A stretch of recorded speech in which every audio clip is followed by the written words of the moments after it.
ഇന്ന് flash back എവിടെ മുതലാ? മുറ്റത്ത് പിച്ച വെച്ച് കിടക്കുന്ന കുട്ടിക്കാലം മുതലോ അതോ ആശുപത്രിയിൽ അച്ഛന്റെ ഡെഡ് ബോഡി വാങ്ങാൻ കാശില്ലാതെ കരഞ്ഞുകൊണ്ട് നിൽക്കുന്ന 14 വയസ്സ് മുതലോ?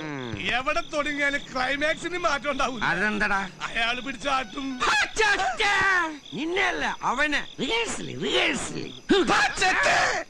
ഇതുപോലെ ശബ്ദ ഗാംഭീര്യത്തിൽ പറയണം. നിന്റെ ശബ്ദത്തിന് പവറില്ല.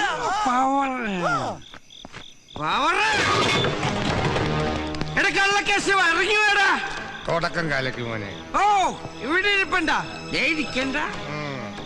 കുടിക്കല നല്ലോണം കുടിക്ക്. നാട്ടുകാരെ കൂട്ടുകാരൊക്കെ വിളിച്ച് ഒരുമിച്ചാണ് കുടിക്ക്. എന്റെ അച്ഛൻ കളപ്പുരക്കൽ രാഘവമേനോന് പറ്റിച്ച് അടിച്ചു മാറ്റിയ കുറെ കാശും കല്ലോ നിന്റെ ബാങ്കില്. എടാ ചത്ത, എന്റെ അച്ഛൻ നട്ടുവളർത്തി ഈ ഒട്ട് മാവൻ ആ മാവൻ വെട്ടിട്ടുണ്ടോ നീ? എടാ ഈ ഒട്ട് മാവിന്റെ ചോട്ട് തരരുത് വേണമായിരുന്നോടാ നിന്റെ ഒടുക്കത്തെ മോന്തല്. എണിക്കടാ എന്താ കേശോട്ടത്? ഏതാ ഈ നാറികള്? നീ ഇപ്പൊ പറഞ്ഞ നാറികള് നിന്റെ അച്ഛന്മാർ. പേഴ്സണാലിറ്റി തൊട്ട് കളിക്കരുത്. എടോ ഇലനക്കി നായയുടെ ചിറുനക്കി മോലാളിമാരെ നിങ്ങളൂടെ അറിയണം ഞാൻ ഈ പറയണത്. ഇവനാദ്യം കുടിപ്പിച്ചേർത്തും പിന്നെ കുളിപ്പിച്ചേർത്തും. അതാണ് ഇവന്റെ സ്റ്റൈല്.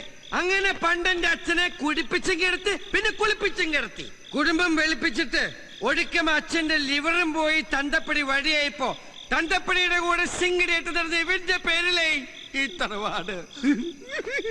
ഞാൻ പിച്ചു വെച്ച് നടന്ന എന്റെ ഈ തറവാട് അല്ലടാ. ചീറ്റിംഗ്. ആ ചീറ്റിങ്ങിന് പകരം നിന്നെ ഇവിടുത്തെ ചീറ്റിച്ചു വിടാനടാ ഞാൻ ഇവിടെ വന്നിരിക്കുന്നത്. എനിക്കടാ നിർത്തടാ. ഇപ്പൊ പലതവണയാ നിന്റെ അഭ്യാസം.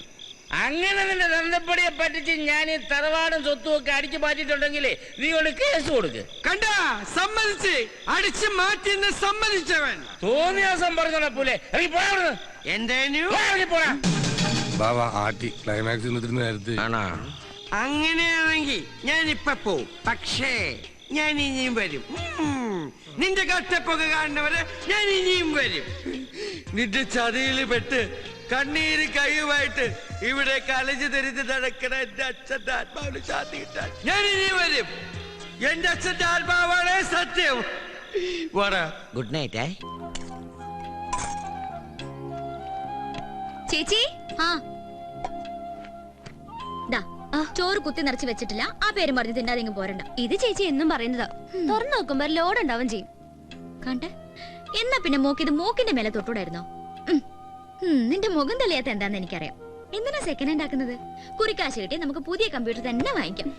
കൂട്ടുകാരികളുടെ മുമ്പിൽ നമ്മളായിട്ട് എന്തിനാ ചെറുതാവുന്നേ? ചെല്ല്. അച്ഛാ ഞാൻ പോവാണേ. ശരി മോളെ. ബാത്റൂമിൽ പോകാൻ മടിച്ചിട്ട് ഒന്നും കഴിക്കാതെ കിടന്നാ പിന്നെ ആശുപത്രി പോയി കിടക്കേണ്ടി വരും. പോകാനുള്ള കഷ്ടപ്പാട് ആലോചിച്ചിട്ടാ മോളെ.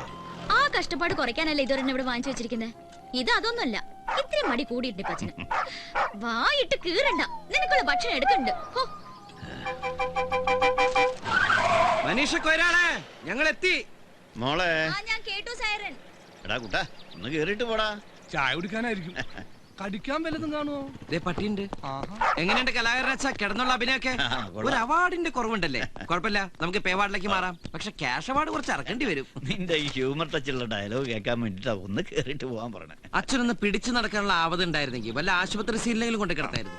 5-6 തവണ നാടക നടനുള്ള സംസ്ഥാന അവാർഡ് വാങ്ങിയ ഒരു പഴയ ഹീറോ നമ്മുടെ കൂടെ ഉണ്ടാവാന്ന് പറഞ്ഞാൽ നമുക്കൊരു വെയിറ്റ് അല്ലേ? ആ നടന്റെ ചോരയിലുണ്ടായ മോള് ദിവസക്കൂലിക്ക് അഭിനയിക്കാൻ പോണതിന്റെ ക്രെഡിറ്റ് ആർക്കായിരിക്കും കൂട്ടാ? അച്ഛനല്ല, ഈശ്വരനാ. ഇല്ലെങ്കിൽ നല്ല നേരത്തെ നാടക വണ്ടി കൂട്ടിമുട്ടി അമ്മയ്ക്ക് അങ്ങോട്ട് പോകേണ്ടി വരില്ലായിരുന്നു. അച്ഛൻ ഇങ്ങനെ കിടക്കേണ്ടിയും വരില്ലായിരുന്നു. അമ്മ ആഗ്രഹിച്ച പോലെ ഒരു വീട് അതൊന്ന് മുഴുമിപ്പിച്ച് കാണാനുള്ള യോഗം കൂടി കൊടുത്തില്ല പാവത്തിന് ഈശ്വരൻ. ഓ തുടങ്ങി ഞാൻ സെന്റിമെന്റ്സ് പറയാൻ. ഉള്ള നേരത്തെ വല്ല തമാശയും പറഞ്ഞിരുന്ന ആയുസെങ്കിലും നീട്ടി കിട്ടും. അതെ ഇപ്പൊ തന്നെ എല്ലാം കൂടി ഒറ്റയടിക്ക് വിഴുങ്ങണ്ട. നേരത്തിന് വിളമ്പി തരാൻ ആളില്ലാത്തോണ്ട് പറഞ്ഞതാ. അപ്പൊ ശരി പട്ടിപിടുത്തക്കാരുടെ കഥ വരെയാണ് നിന്നെ വിളിക്കാട്ടാ. നിനക്ക് 150 രൂപ 100 രൂപ വെച്ച് നിന്റെ വാങ്ങിക്കുന്നുണ്ടല്ലോ. സരസ്വതിയോ ഇതെന്താ വധുവരന്മാര് രാവിലെ തന്നെ ഈ വഴിക്ക്? സരസ് ഒന്ന് പച്ച പിടിച്ച് കണ്ട് ആ പച്ച സാരി പച്ച ബ്ലൗസ്. ഒന്ന് പോ ചന്ദ്രേട്ടാ. ദേ നാളെ മുതൽ ജോസേട്ടൻ നിർമ്മിക്കുന്ന സീരിയലിന്റെ ഷൂട്ടിംഗ് തുടങ്ങുവാ. ഞങ്ങള് ലൊക്കേഷൻ ഒക്കെ നോക്കാൻ ഇറങ്ങിയതാ. എടാ ജോസെ, നീ നിർമ്മാതാവുമായോ? ഹീറോയിൻ സരസ് തന്നെ ആയിരിക്കും അല്ലേ? അതെ. ഏതായാലും നന്നായി. മെഗാ സീരിയലാകുമ്പോ ഷൂട്ടിംഗ് കുടുംബജീവിതോട് ഒന്നിച്ചുകൊണ്ടല്ല. ഭർത്താവ് പ്രൊഡ്യൂസർ ആയതുകൊണ്ട് ഓക്കെ. ഇല്ലെങ്കിൽ ഒന്ന് പ്രസവിക്കാൻ വരെ മിനിമം 10 കൊല്ലെങ്കിലും കാത്തിരിക്കേണ്ടി വരും. അതല്ല ഞാൻ സീരിയൽ അഭിനയിക്കാത്തത്. ഓ പെണ്ണിന്റെ പറച്ചില് കേട്ടാ കെട്ട് കഴിഞ്ഞിട്ട് അതിനു വേണ്ടി മുട്ടി നിക്കുവാന്ന് തോന്നും. കുറച്ചു കാലം കൂലിക്ക് കരയാൻ ഇതേ വണ്ടിയിൽ വന്ന ആളാണ് സരസു. എന്തായാലും നമ്മുടെ ടീമിനൊരു പേര് തന്നെയാ സരസു ഹീറോയിനായത്. അധികം വൈകാതെ ഞാൻ അവർക്ക് ഒരു ഹീറോയിനെ കൊയ്റോളെ സീരിയലിലേക്കല്ല സിനിമയിലേക്ക്. നീ ആദ്യം ഇവിടെ നിന്റെ ഹീറോയിൻ ആക്കാൻ നോക്ക്. കൊല്ലം കുറെ ആയാലും രണ്ടും കൂടി ചക്കീം ചങ്കരനുമായിട്ട് നടക്കാൻ തുടങ്ങിയിട്ട്. ഇതാണ് ഈ സീരിയലിന്റെ ഒരു കുഴപ്പം. ഒന്ന് രണ്ടും പറഞ്ഞ കല്യാണമായി കരച്ചിലായി. ഇനി ഞാൻ ഇവിടെ നിന്ന് ഡയലോഗ് പറഞ്ഞ് കരഞ്ഞു. അതുകൊണ്ട് ഞങ്ങൾ ഞങ്ങളുടെ കൂട്ടക്കരച്ചിലിന് പോട്ടെ. എല്ലാരും ഇങ്ങോട്ട് ഒയ്യോ ഞാൻ മറന്നുപോയി. ഞാൻ പണ്ടത്തോർമയിൽ കയറാൻ പോയതാ. അപ്പൊ ഞാൻ പോട്ടെ പോട്ടെ നിമ്മി. എല്ലാവർക്കും സർജനെ പോലെ പച്ച പിടിക്കണ്ടേ? വണ്ടി ഇവിടെന്താ വേറെ ഷൂട്ടിങ്? ഇത് ചിലപ്പോ ജോഷി സാറിന്റെ പടവയ്ക്കുള്ളൂ. ആൻഡ്രോ ജോസഫ് പ്രൊഡക്ഷൻ എക്സിക്യൂട്ടീവ്.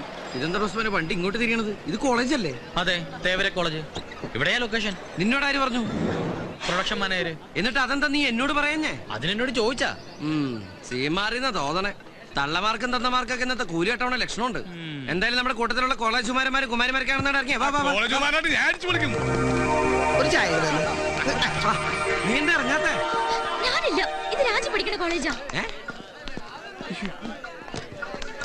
ഇവിടെ വായി നോക്കി നിൽക്കാനാണോടാ ഈ പേടകത്തിൽ കയറി ഇങ്ങോട്ട് കെട്ടിയെടുത്തത്? കാലത്തെ തന്നെ ഈ എബ്രഹാം ലിങ്കനെ മൂഡ് ഔട്ട് ആക്കാതെ ഫ്രെയിമിൽ കയറി വായി നോക്കടാ.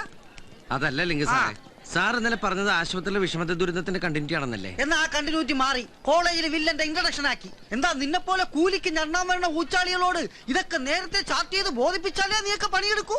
പോടെ ഞാഞ്ഞോള് കവള. എന്ത് എടാ ആളെ ഒരുമാതിരി ആക്കി സംസാരിച്ചാലുണ്ടല്ലോ കെട്ടിക്കും ഞാൻ. ഈ പ്രൊഡക്ഷൻ കൺട്രോളർ എബ്രഹാം ലിംഗം വിചാരിച്ചാൽ ജൂനിയർ ആർട്ടിസ്റ്റുകൾ 10,000 വേറെ വരും. ഹായ് നിമ്മി. ഹായ് ദിവ്യ. ഹായ്. കുരുത്തം കെട്ട തള്ളേ, നിങ്ങളോട് ഞാൻ ഹായ് പറഞ്ഞോ?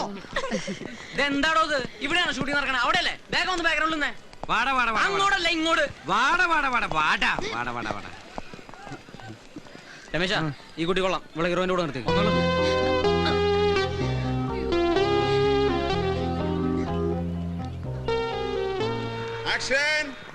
മഞ്ചേരി ആരാണെന്നേ അവനൊന്നും അറിയില്ല മോളെ. പാവപ്പെട്ട കുട്ടികളുടെ മാനത്തിന് വില പറയാൻ ഇനി അവനെങ്ങാനും മസ്ലിം പിരിപ്പിച്ച് വന്നാൽ പെണ്ണിന്റെ അന്തസ് എന്താണെന്ന് ഞാൻ അറിയിച്ചു കൊടുക്കും അവന്. ആരാ കൂട്ടത്തിൽ കിളവൻ കോളേജ് നിന്നെ കണ്ട ഏജ് ഫീൽ ചെയ്യുന്നുണ്ട്. അയാളല്ല താൻ തന്നെ. എനിക്ക് പ്രായം കുറവാണ് സാർ. ഡേറ്റ് ഓഫ് ബർത്ത് കാണിക്കാം സാർ. ഒന്ന് മാറ്റി നിർത്തോ അയാളെ. തന്നോടല്ല മാറിക്കാൻ പറഞ്ഞേ. ഞാൻ ചുള്ളാൻ സാർ, ചെറുപ്പക്കാരൻ സാർ. അത് ഈ വയറ് കണ്ടാ പറയത്തില്ലല്ലോ. വയറ് പൊട്ടിച്ചല്ല. വയറകത്തേക്ക് പിടിച്ചോ ബാക്ക് പുറത്തേക്ക് തള്ളിയില്ലേ?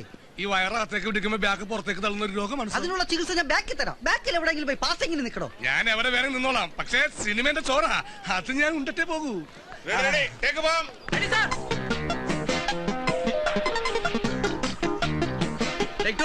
ഞാനിവിടെ വെയിറ്റ് കുറെ നേരമായല്ലോ കുട്ടി ഫ്രെയിമിൽ നിന്ന് വിളിച്ചു കളിക്കുന്നു. ഞാൻ തന്നോട് പറഞ്ഞല്ലേ ഹീറോയിന്റെ ആർട്ടിസ്റ്റ് നിർത്തിയാൽ മതിയെന്ന്. കണ്ട ജൂനിയർ ആർട്ടിസ്റ്റിനെ വിളിച്ചു നിർത്തി ഫിലിം കളയാനായിട്ട്. ഒന്ന് നേരെ ഇരിക്കാൻ പറയൂ. പാടി ഇവിടെ ഒരു കാര്യം. രാജി നിൽക്കടി, കുറച്ചേരം കൂടി കാണാടി. നല്ല രസമുണ്ട്. എനിക്ക് വലിയ രസം തോന്നുന്നു. എന്താ പെട്ടെന്ന് ഡള്ളായത്? ഒന്നും. രാജി ഇവിടെ വന്നപ്പോഴാ അറിഞ്ഞത് മോളുടെ കോളേജിലെ ഷൂട്ടിങ്ങിന്ന്. ഞാൻ പോവാൻ പോയതാ, പക്ഷെ പറ്റിയില്ല. എത്രയായാലും ഇത് ജോലിയായി പോയില്ലേ. മോൾക്ക് വിഷമായില്ലേ? സോറി. ഇതാണോ നിന്റെ കൊസ്രാക്കൊള്ളി ഗ്യാങ്? ചേച്ചിയെ കൂടി ഒന്ന് പരിചയപ്പെടുത്തി താടി. ആരാ അത്? രാജയുടെ ചേച്ചിയാ? അത് ചേച്ചിയാ, വകയിലൊരു ചേച്ചി.